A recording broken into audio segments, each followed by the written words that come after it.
This video will be about kind of a little bit more information that we found out about Panama, and we're getting ready to go on a relocation tour.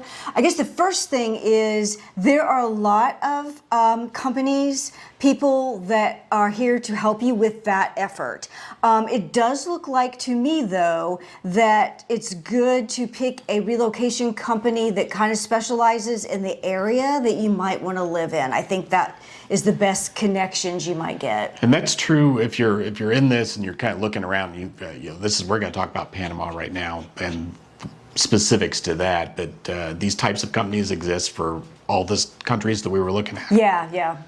So just keep your eye out and kind of research and figure out which one you vibe with best, and pick that one as the one that you go with.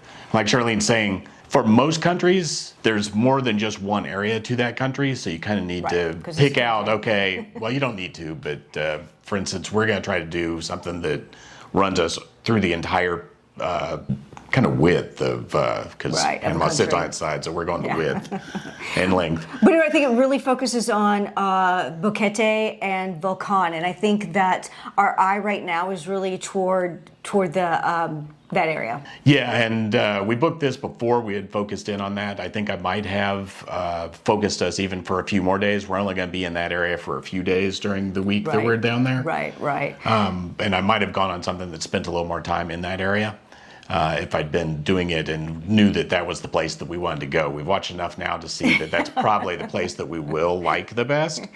But I'm trying to keep an open mind as we go. About Boquete in Panama I have watched that has been filmed in the last 3 years. So thank you. On YouTube. Thank you everybody for that. Everybody worked hard on your YouTubes. Yeah, and they've got a bunch of beach towns that I want to look at for sure, because I like water and I like living by the beach. But I also don't like the heat. I was born in Florida, and after we moved away, I really don't like going back to Florida because it's so hot and humid. And I feel like Panama City and all the coastal stuff is going to be very similar to that, but maybe they won't be. Well, I guess we'll find out. And I know your body does kind of adjust to temperatures. Definitely would be things I would like to do, which is another reason why Panama became very appealing, because, we want to relocate somewhere where we can do a bunch of things that we do when we go on vacation and enjoy. So if we're tired, then we can go spend many days, snorkeling and hanging out at the beach. And people that... The country seems pretty dog chill, so I think probably in a lot of cases we can take our dogs with us if they would even want to go. They may get like a au pair or whatever to stay with them at the house.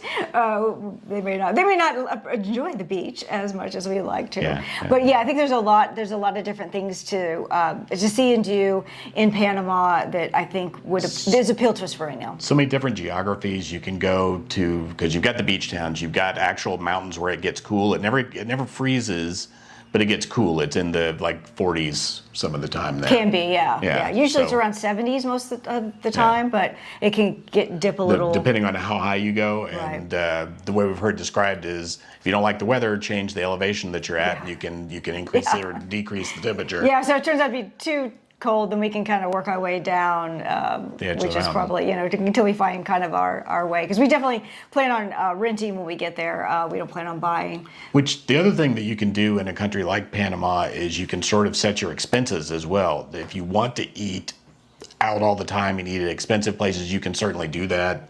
And you can pay very close to U.S. costs for a lot of the eating out. If you try to find places that serve American meals or like Michelin star rated, those kinds of places, you can find them and you can spend the money. It's not even then, it doesn't seem like it's quite as much as it is in the US, but it's still pretty close from what I could tell. I like barbecue, so I was looking at barbecue places and they're real close to the same price.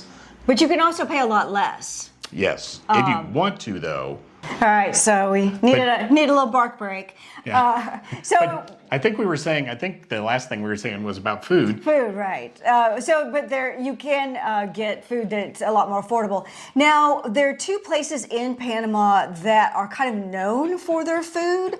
And one, of course, is Panama City, which has a wide variety of types of food, and from high-end to just like street food kind of stuff.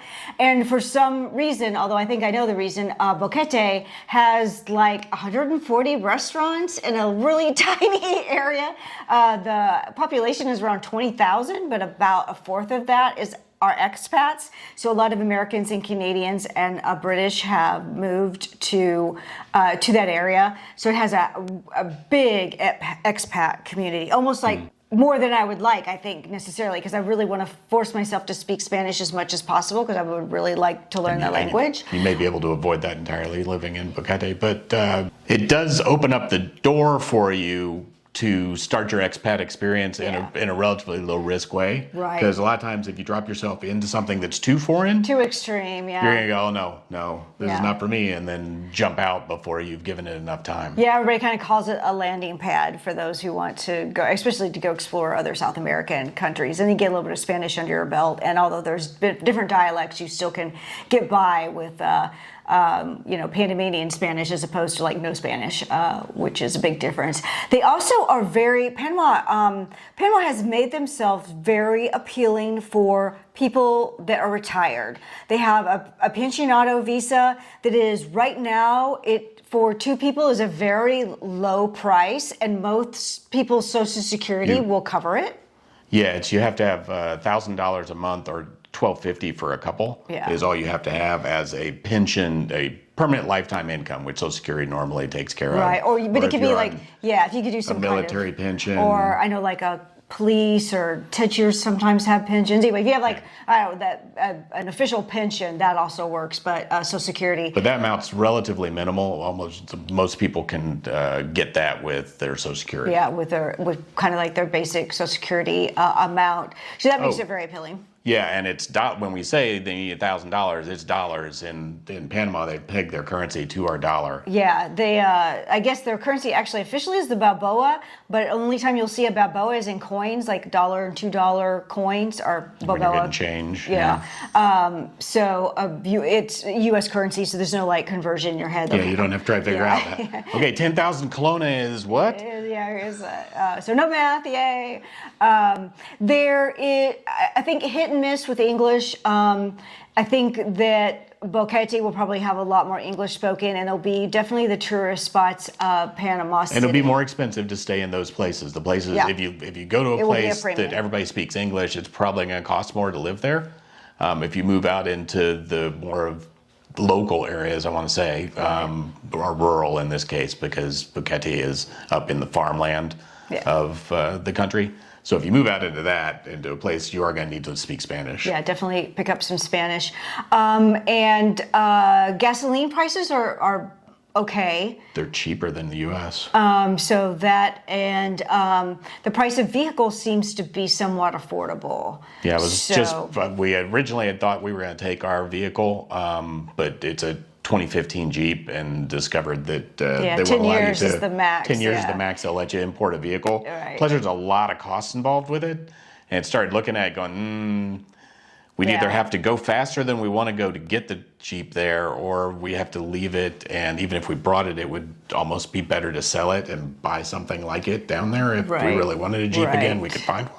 Right, we should be able to find something like that. So, but what you want to do is find a vehicle that you can also get a mechanic for, because they don't have the same types of certifications and that kind of thing for mechanics in the country. So you really need to find somebody who can work on the type of vehicle that you have, rather than buying a vehicle that nobody knows how to work on. Right, and we know there's a lot of structure to getting a residency, and it will require an attorney.